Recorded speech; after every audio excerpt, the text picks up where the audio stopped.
teman-teman, pada kesempatan kali ini, kami dari kelompok 9 akan menjelaskan materi tentang interaksi sosial.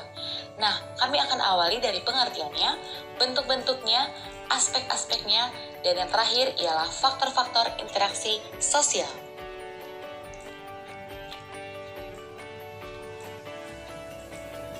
Materi ini disusun oleh Atalia Huta Barat, Mega Widya Astuti, Meida Agustin, dan Skania Larasati Putri Aji.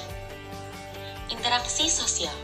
Interaksi sosial adalah hubungan antara satu individu dengan individu lain. Individu satu dapat mempengaruhi individu lain maupun sebaliknya, sehingga adanya hubungan timbal balik. Dalam suatu hubungan, individu atau kelompok bekerja sama atau berkonflik, melakukan interaksi baik formal maupun informal, dan langsung maupun tidak langsung. Bentuk-bentuk interaksi sosial menurut Morton Deutsch adalah yang pertama, kerjasama. Kerjasama adalah suatu bentuk proses sosial di mana di dalamnya terdapat aktivitas tertentu yang ditujukan untuk mencapai tujuan bersama dengan saling membantu dan saling memahami aktivitas masing-masing. Biasanya, kerjasama melibatkan pembagian tugas di mana setiap orang mengerjakan setiap pekerjaan yang merupakan tanggung jawabnya demi tercapai tujuan bersama. Ada 5 bentuk kerjasama, yaitu yang pertama, kerukunan, bargaining, kooptan, koalisi, dan joint venture.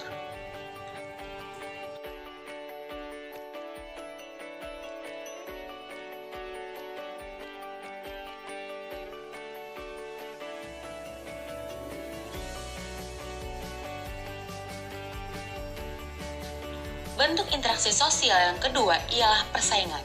Persaingan adalah suatu usaha dari seseorang untuk mencapai sesuatu yang lebih daripada yang lainnya. Sesuatu itu bisa berbentuk harta, benda, atau popularitas tertentu. Persaingan dapat dibedakan menjadi 2 macam. Yang pertama, persaingan pribadi. Yang kedua, persaingan kelompok.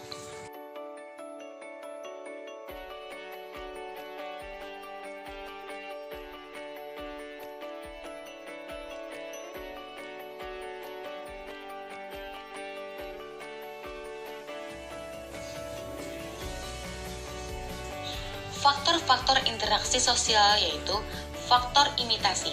Imitasi adalah dorongan untuk meniru orang lain. Proses imitasi dapat bersifat positif. Misalnya, dapat mendorong seseorang untuk mematuhi kaidah-kaidah dan nilai-nilai yang berlaku di masyarakat. Proses imitasi juga dapat bersifat negatif. Misalnya, meniru tindakan menyimpang dari kaidah dan nilai masyarakat. Yang kedua ialah faktor sugesti. Sugesti secara psikologis diartikan sebagai suatu proses di mana seorang individu menerima suatu cara penglihatan atau pedoman tingkah laku dari orang lain tanpa kritik. Faktor ketiga ialah faktor identifikasi. Identifikasi adalah suatu proses dorongan untuk menjadi sama dengan orang lain. Proses ini terjadi secara otomatis di bawah sadar, dan objek identifikasi itu tidak dipilih secara rasional, tetapi berdasarkan penilaian subjektif berperasaan.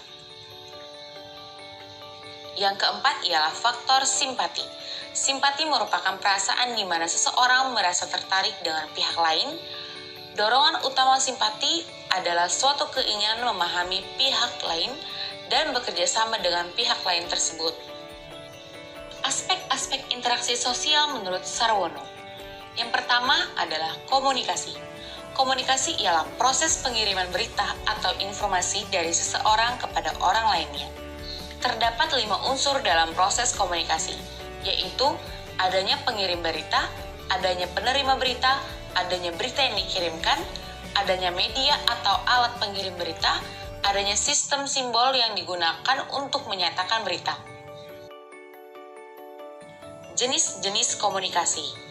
Yang pertama ialah komunikasi satu arah dan komunikasi 2 arah.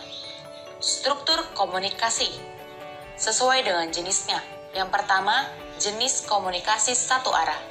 Struktur tersebut berupa sumber informasi, media transmisi, dan ditujukan kepada penerima informasi. Struktur yang kedua, jenis komunikasi 2 arah. berawal dari sumber informasi, lalu media transmisi, dan penerima informasi. Lalu, kalau pada komunikasi dua arah ini, penerima bisa menjadi sumber informasi kembali untuk sumber awal. Aspek interaksi sosial yang kedua ialah sikap. Sikap adalah istilah yang mencerminkan perasaan, seperti rasa senang, tidak senang, atau biasa-biasa saja yang berarti netral terhadap suatu benda, kejadian, situasi, orang-orang, atau kelompok. Faktor-faktor yang mempengaruhi pembentukan sikap ialah pengalaman pribadi, kebudayaan, orang lain yang dianggap penting, media massa, lembaga pendidikan dan agama, dan yang terakhir ialah faktor emosi dalam diri individu. Pendekatan untuk mengukur sikap yaitu yang pertama laporan diri, laporan oleh orang-orang lain, sosiometrik, dan yang terakhir ialah catatan.